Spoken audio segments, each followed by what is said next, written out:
الله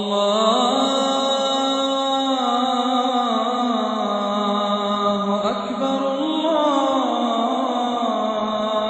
أكبر الله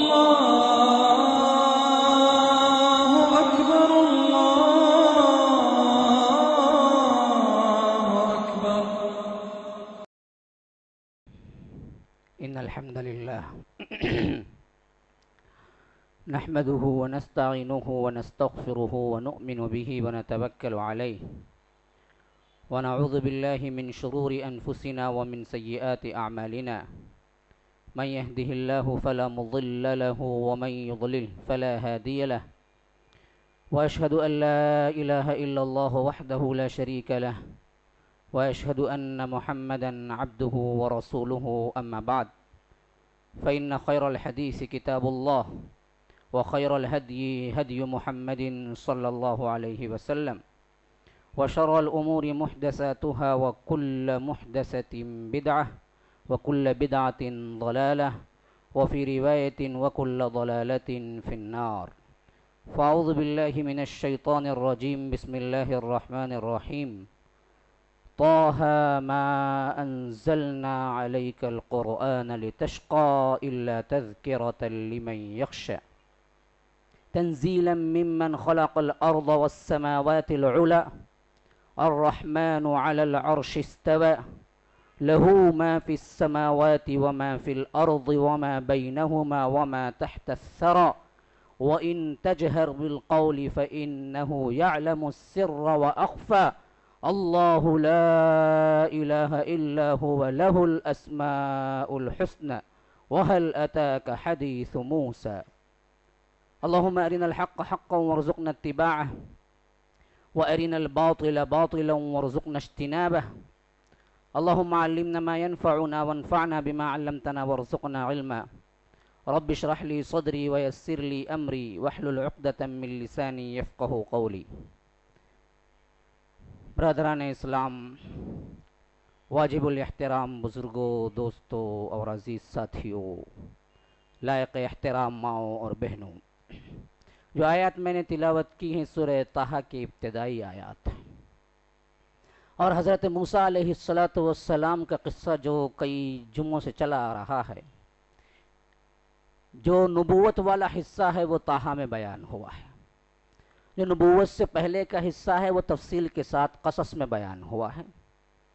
میں نے اسی وجہ سے یہ ابتدائی آیتیں پڑھی ہیں کہ قصہ نرا قصہ نہ رہ جائے، بلکہ اس کے اندر جو نصیحتیں اللہ تبارک و تعالی دینا چاہتا ہے اس کے ساتھ ہم بھی حاصل کریں۔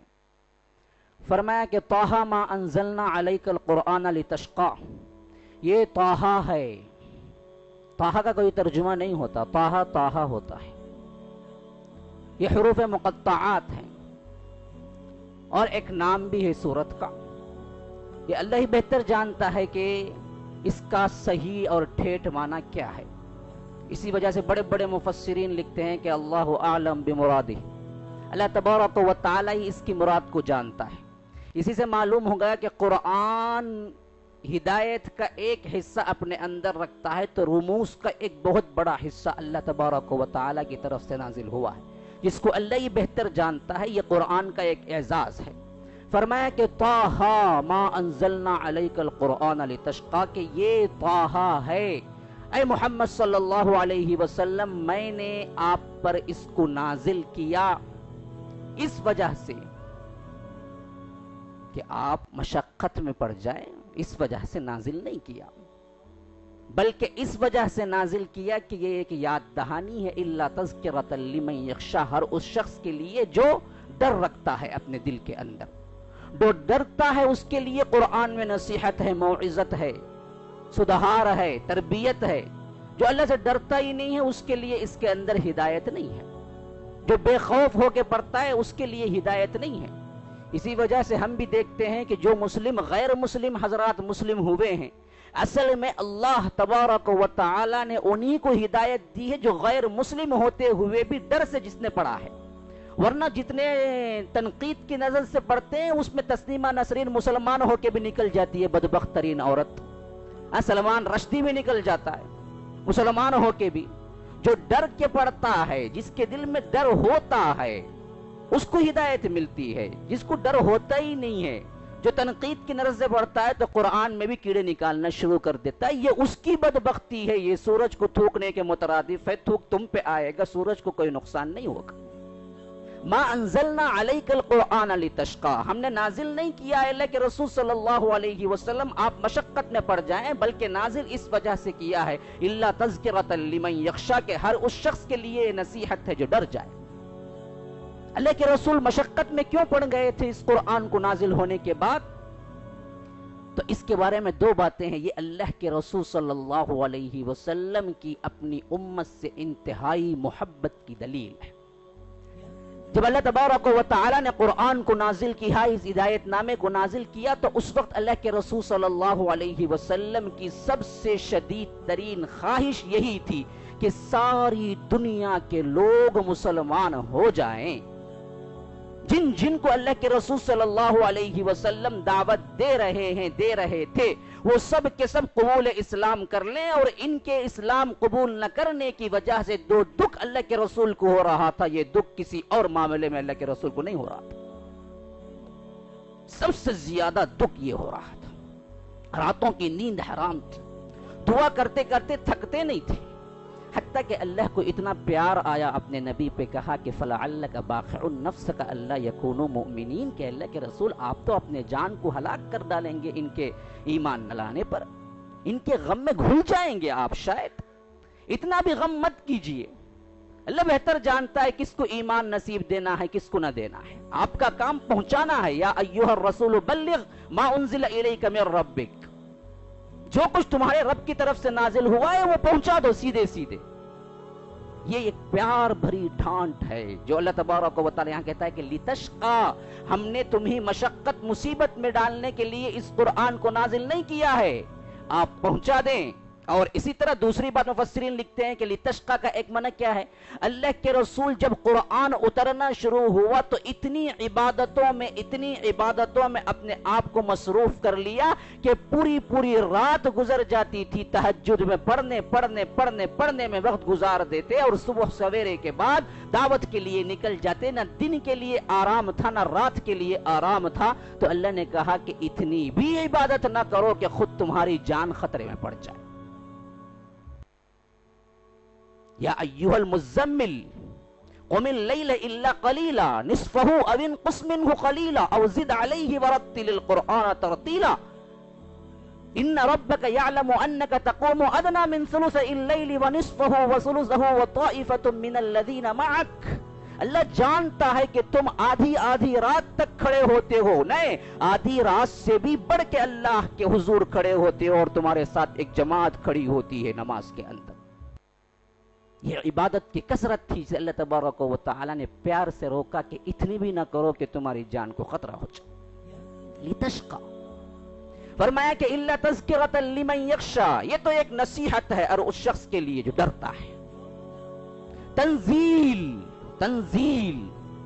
اتارا جانا اس کا، ممن خلق الارض والسماوات العلی، کس کی طرف سے ہے، کون ہے وہ جو تم سے مخاطب ہے؟ کبھی کوئی پرائم منسٹر آپ سے ملنے کے لیے آ جائے یا آپ سے گفتگو کرے تو کیا حال ہوگا؟ خوشی سے پاؤں زمین پہ نہ ٹکیں گے یا رعب داب سے کھڑ نہ پائیں گے، گر جائیں گے۔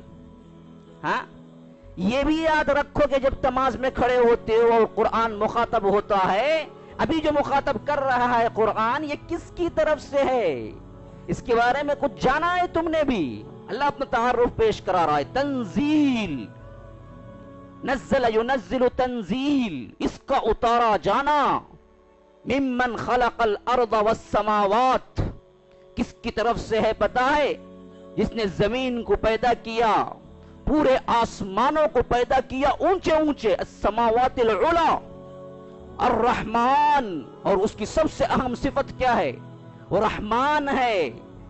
اسی وجہ سے ملحد کو بھی چھوڑے رکھتا ہے، مشرک کو بھی چھوڑے رکھتا ہے، عیسائی کو بھی چھوڑے رکھتا ہے، یہودی کو بھی چھوڑے رکھتا ہے، عدو اللہ کو بھی چھوڑے رکھتا ہے، اللہ کے دشمن کو بھی چھوڑے رکھتا ہے۔ رحمان ہے، الرحمن کہاں ہے؟ علی العرش استوا، اس کے لیے عرش ہے جس پہ وہ استوا ہے۔ کیسے استوا یہ تو پتہ نہیں، لیکن اس کے شان کے لائق استوا ہے۔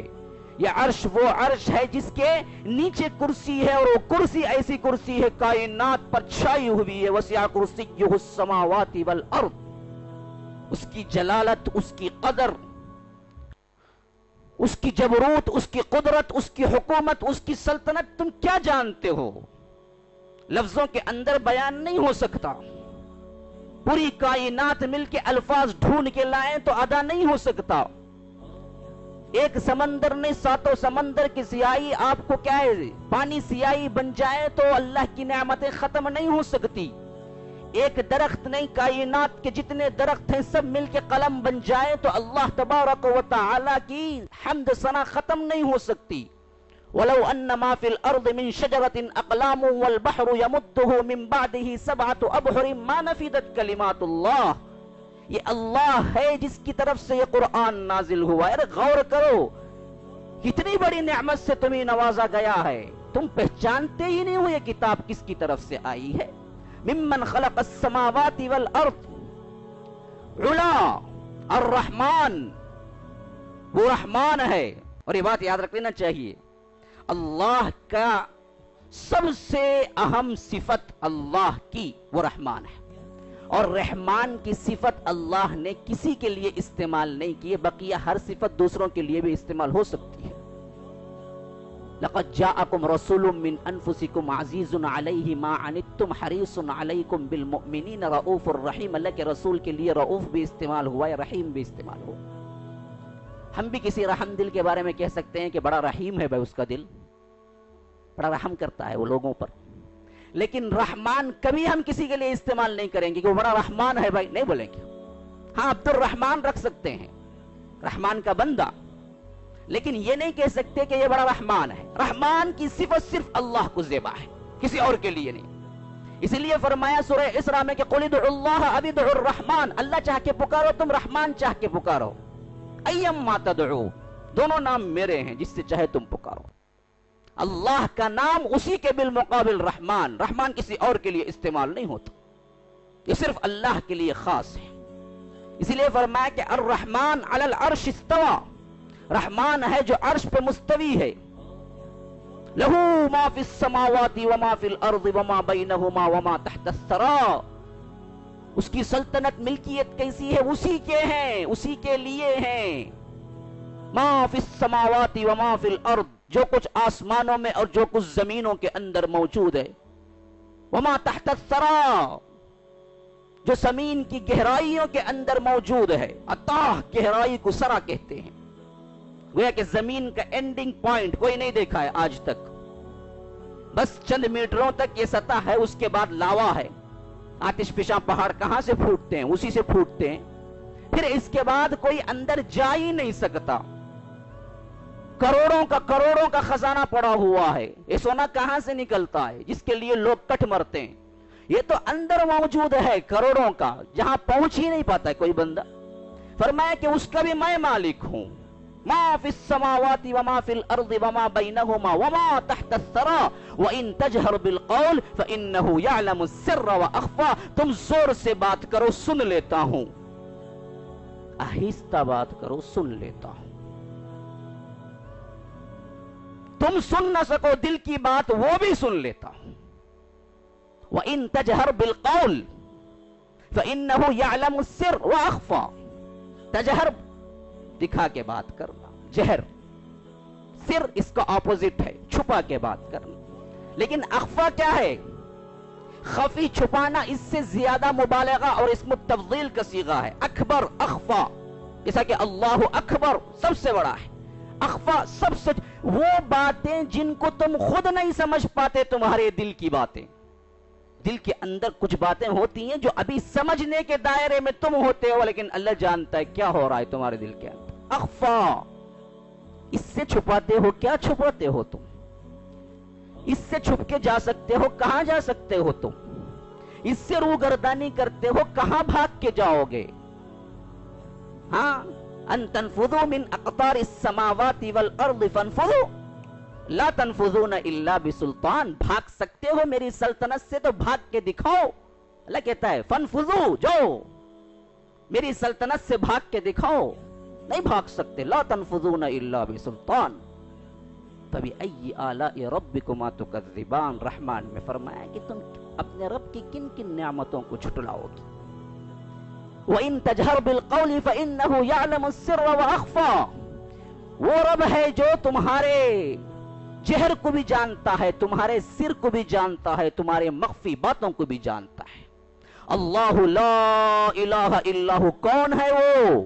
اس کا ذاتی نام کیا ہے؟ اس کا اسم کیا ہے؟ اس کی ذات پر دلالت کرنے والا نام کیا ہے؟ لوگوں کے بہت سے نام ہوتے ہیں، بہت سے لقب ہوتے ہیں، لیکن اس کا اپنا ایک نام ہوتا ہے نا.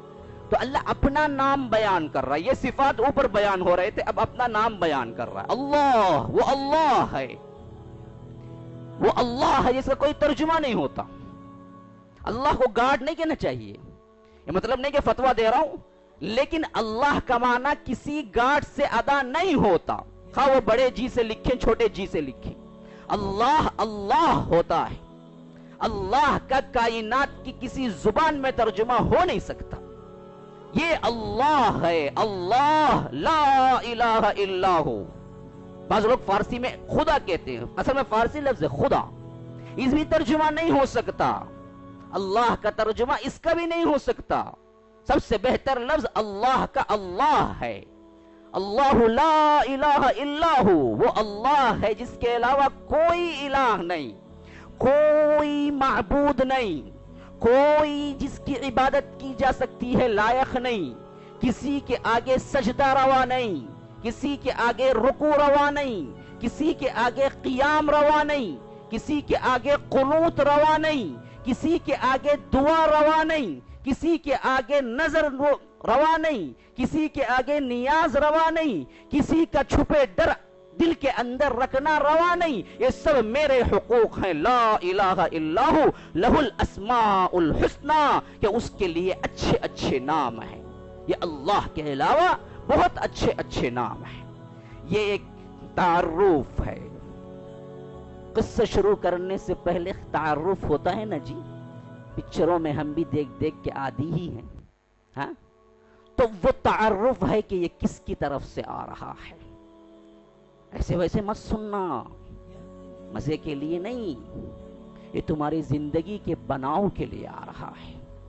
یہ بڑی اہمیت والا قرآن ہے. جب سنو گے ڈر کے ساتھ تمہاری زندگیاں تبدیل ہو جائیں گی. بے خوفی سے سنو گے تو کوئی اس سے کیا نہیں ہے، نصیحت اٹھا نہیں سکتا. لہ الاسماء الحسنی وہل اتاک حدیث موسیٰ. کیا تمہیں بات پہنچی ہے موسیٰ کی؟ اذ رأى نارا فقال لأهلهم كثوا إني آنست نارا لعلی آتیکم منہا بقبس او اجد علی النار ہدا. اب آ گئی وہ بات وہاں سے جہاں سے میں چھوڑا تھا. جب حضرت موسیٰ علیہ السلام مدین کے اندر رہ کے 10 سال کی پوری خدمت کر کے اپنی بیوی صاحبہ کو لے کے جب نکلے، اپنے وطن یاد آئی وطن کی، وطن کو نکل گئے. سوچا کہ میرا وطن تو مصر ہے، وہاں تو میرے بھائی ہیں، میری ماں ہے، جائیں جا کے مل کے آ جائیں گے.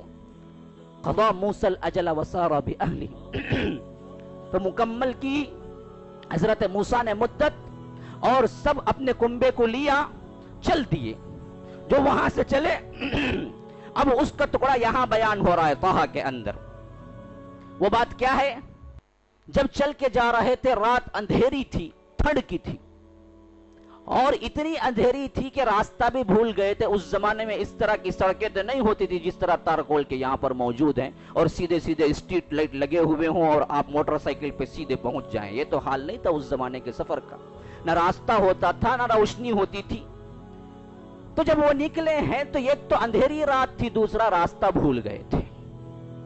اب ایسی حالت میں اچانک ان کو ایک آگ نظر آئی. آنست نارا، میں نے آگ دیکھا ہے. تو انہوں نے کہا اپنے اہل و عیال کو، لعلی آتیکم منہا بقبس او اجد علی النار ہدا. دیکھو تم یہیں ٹھہرو، امکثوا، تم یہیں ٹھہرو، میں جاتا ہوں، اور وہاں پر کم از کم کوئی نہ ملے تو آگ تو میں نے دیکھی ہے، اس کا ایک انگارہ لے کے آؤں، تم سیک سکو، تم گرمی حاصل کر سکو.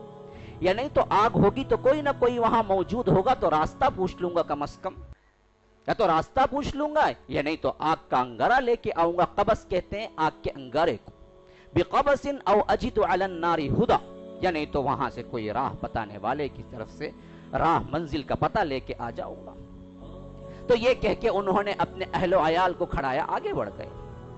جب وہاں پہنچے فلما اتاہا نودی یا موسیٰ، جب وہاں پہنچے تو پکارا گیا کہ اے موسیٰ، نودی یا موسیٰ انی انا ربک فاخلع نعلیک انک بالوادی المقدس طویٰ، فرمایا کہ اے موسیٰ میں تمہارا رب ہوں۔ اللہ اکبر۔ اب اللہ تبارک و تعالی براہ راست خطاب کر رہا ہے حضرت موسیٰ سے، اسی وجہ سے وہ کلیم اللہ کہلائے۔ اللہ تبارک و تعالی سے براہ راست بات کرنے والے پیغمبر جب ضرورت پڑتی تھی تب براہ راست بات کیا کرتے تھے، اور اللہ تبارک و تعالی نے یہ شرف اللہ کے رسول صلی اللہ علیہ وسلم کو معراج میں دیا تھا، لیکن یہاں وحی کی ابتدائی حضرت موسیٰ کو براہ راست بات کرنے سے ہوئی۔ فرمایا کہ انی انا ربک، میں تمہارا رب ہوں، فاخلع نعلیک، چپل نکال کے اندر آؤ۔ معلوم ہوا چپل نکال کے ملنا یہ احترام کی نشانی ہوا کرتا ہے، بے ادبی کی نشانی چپل پہن کے ملنا ہوتا ہے، لیکن اس کے لیے احکامات اور ہیں۔ کوئی مسئلہ نہیں ہے مسجد میں کوئی چپل اگر پاک ہے تو پہن کے نماز پڑھ لیتا ہے، حرم وغیرہ میں کبھی کبھار ہو ہی جاتا ہے، لیکن یہاں کے لیے نہیں ہے وہ باتیں۔ لیکن یہ چپل نکالنا یہ دراصل ایک تقدیس کی نشانی ہے۔ فرمایا کہ انی انا ربک، میں تمہارا رب ہوں، فاخلع نعلیک، اپنے چپل نکال دو، انک بالوادی المقدس طویٰ، دیکھو جہاں تم کھڑے ہو یہ بڑی ہی مقدس پاک وادی ہے جس کا نام طویٰ ہے، وادی طویٰ۔ وادی کہتے ہیں دو پہاڑوں کے درمیان کی جگہ کو وادی کہتے ہیں، وادی طویٰ کی، بالوادی المقدس طویٰ۔ پھر فرمایا وَأَنَا اخْتَرْتُكَ فَاسْتَمِعْ لِمَا يُوحَىٰ اننی انا اللہ لا الہ الا انا فاعبدنی واقم الصلاة لذکری ان الساعة آتیۃ اکاد اخفیها لتجزا کل نفس بما تسعى فلا يصدنک عنها من لا يؤمن بها واتبع هواه فتردى وما تلك بیمینک یا موسیٰ۔ پہلے ایک لیکچر، ایک تقریر، کس کے لیے؟ حضرت موسیٰ علیہ السلام کے لیے، خاص کر توحید کا ایک مضمون مکمل، پھر اس کے ساتھ ساتھ قیامت تک آنے والوں کے لیے اس واقعے کو قرآن میں درج کر کے نصیحت بنا دیا۔ فرمایا کہ انی انا ربک فاخلع نعلیک انک بالوادی المقدس طویٰ وانا اخترتک فاستمع لما یوحیٰ۔ اے موسیٰ میں نے تمہیں منتخب کر لیا ہے، اب تم کیا کرنا ہے؟ بڑے غور سے سنو۔ ہاں حاضرین بڑے غور سے سنو، اللہ کہہ رہا ہے حضرت موسیٰ کو، تو ہم زیادہ لائق ہیں کہ غور سے سنیں۔ سمع یسمع کا مطلب ہے سننا، استمع یستمع کا مطلب ہے کان لگا دینا، غور سے سننا۔ خالی سمع نہیں فرمایا، استمع کے صیغے سے فرمایا کہ بڑے غور سے سنو۔ فاستمع حکم ہے، امر ہے، تم سب سنو۔ لما یوحیٰ، جو کچھ اب وحی کی جا رہی ہے۔ کیا وحی ہو رہی ہے؟ سب سے پہلے نماز پڑھ لو۔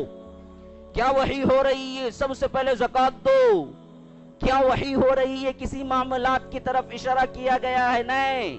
حج کی طرف اشارہ کیا گیا ہے؟ نہیں۔ سب سے پہلی بات جو مسلمان پہ عائد ہوتی ہے وہ اللہ کو پہچانو توحید کے ساتھ۔ فرمایا کہ اننی انا اللہ، دیکھو میں ہوں اللہ، اننی انا اللہ۔ عربی گرامر سے تھوڑی سی واقفیت رکھتے ہیں تو اس کے اندر جس شدت کے ساتھ ہے کہ اننی، اننا بے شک کے لیے استعمال ہوتا ہے، تحقیق کے لیے استعمال ہوتا ہے، شک کو زائل کرنے کے لیے استعمال ہوتا ہے۔ اننی انا اللہ، میں ہوں اللہ، لا الہ الا انا فاعبدنی واقم الصلاة لذکری۔ دیکھو میرے علاوہ کوئی عبادت کے لائق نہیں ہے، کوئی الہ نہیں ہے، الا انا۔ پھر دیکھیے وہیں پر انا، اننی میں صیغہ اپنی طرف، انا میں صیغہ اپنی طرف، لا الہ الا انا میں پھر ایک مرتبہ صیغہ اپنی طرف، اننی انا اللہ لا الہ الا انا فاعبدنی.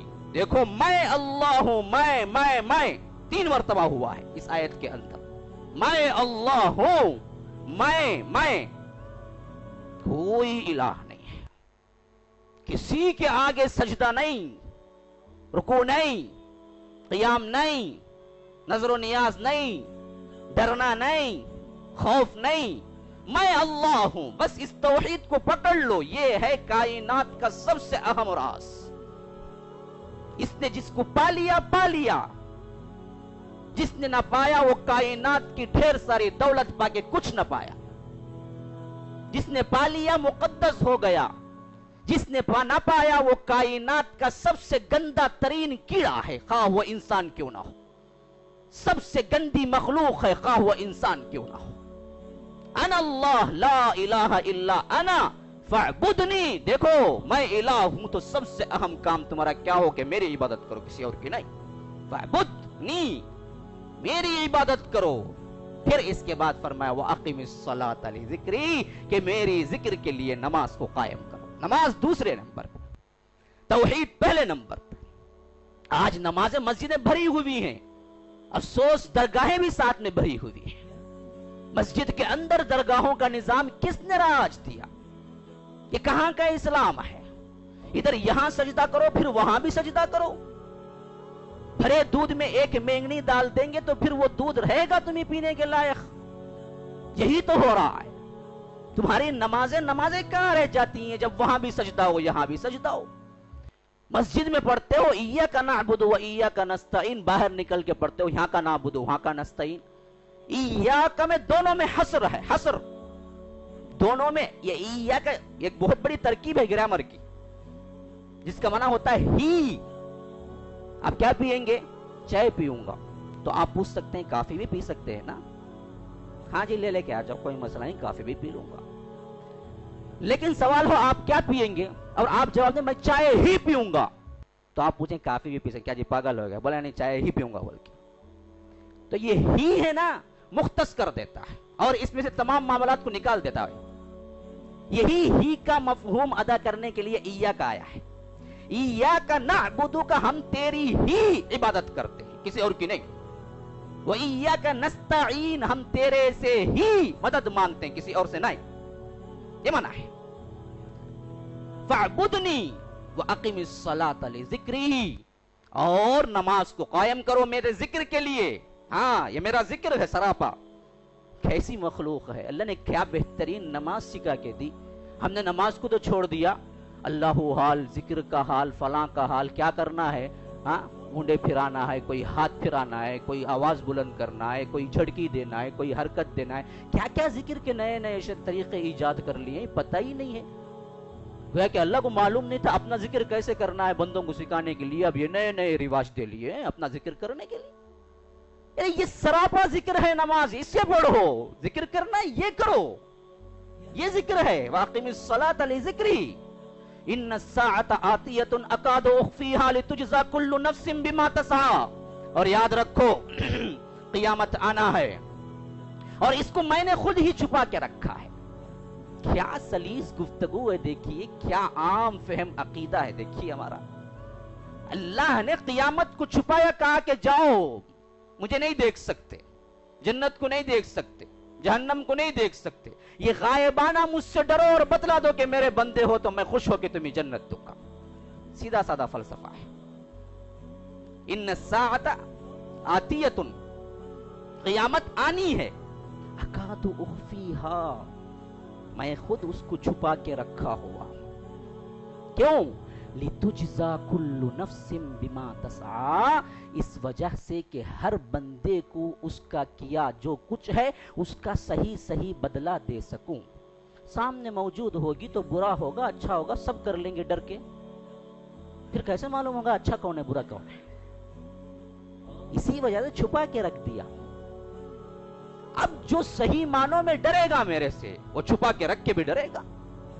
تو اسی وجہ سے میں صحیح بدلہ دے سکوں ان لوگوں کو. لِتُجْزَا كُلُّ نَفْسٍ بِمَا تَسْعَى.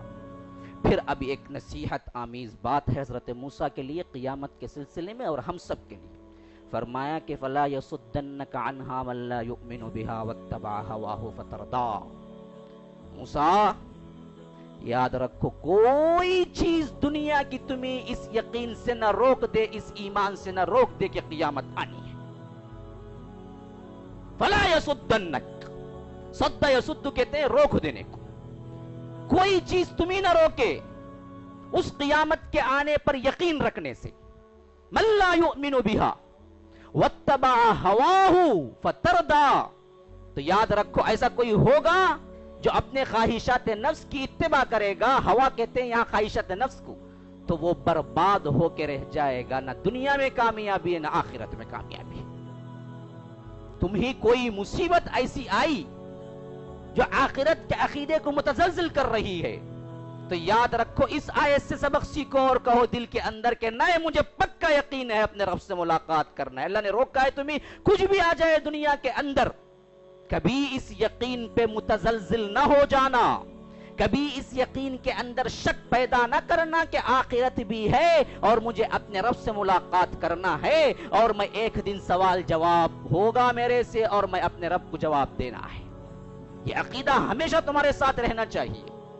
جب بھی کمزوری آ رہی ہے فوری طور پر دل کو سمجھا لینا کہ نہیں یہ بربادی ہے میری. جب بھی کمزوری آئی یہ بربادی ہے میری. جب بھی کمزوری آئی یہ میرے نفس کے خواہشات ہیں جس کو اللہ نے روکا ہے کہ نہیں تمہیں نہیں کرنا ہے، تمہارے نفس کی پیروی نہیں کرنا ہے، تمہارے بربادی کا سامان تم خود نہیں کرنا ہے.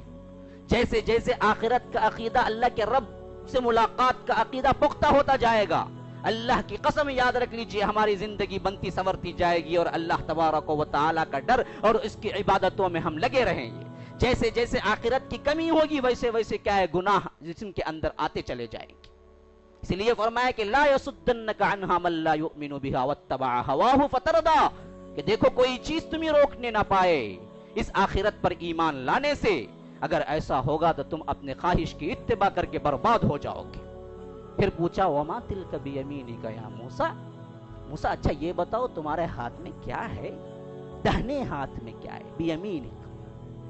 اب وہ کیا جواب دیتے ہیں، وقت نہیں چاہتا ہے اجازت، تو انشاءاللہ میں اگلی مجلس میں رکھتا ہوں. ھذا وباللہ التوفیق وصلی اللہ وسلم علی نبینا محمد. اسأل اللہ لی ولکم ولسائر المسلمین من کل ذنب فاستغفروہ انہ هو الغفور الرحیم.